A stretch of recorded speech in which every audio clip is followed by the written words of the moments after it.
Hello বন্ধুরা, কেমন আছো তোমরা? আশা করছি খুব ভালো আছো। দেখো, আমি একটা জায়গা চলে যাচ্ছি। প্রচুর পাহাড়, প্রচুর কুয়াশা পড়েছে। সত্যি খুব সৌন্দর্য জায়গা। ভিডিওটা দেখে তোমাদের খুবই ভালো লাগবে।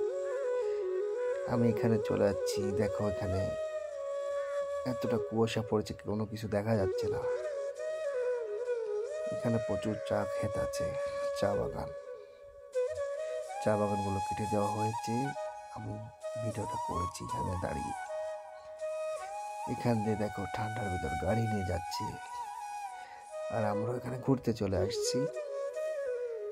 দেখো, উপরে একটি সুন্দর একটা মন্দির আছে, আমি দেখাবো। কত সুন্দর লাগছে। দেখো, আমার দাদা এখানে দাঁড়িয়ে রয়েছে। আর এখানে মন্দিরটা আছে, হনুমান মন্দির। আমরা এখানে ঠান্ডার সময় চলে আসছি। সত্যি ঠান্ডাতে মজে যাচ্ছি। তোমরা এখানে আসবে ঘুরতে, যে যেখান থেকে দেখছো আমাদের ভিডিওটা দেখে চলে আসবে। চা বাগানগুলো দেখো কত সুন্দর লাগছে। তো ভালো থেকো বন্ধুরা।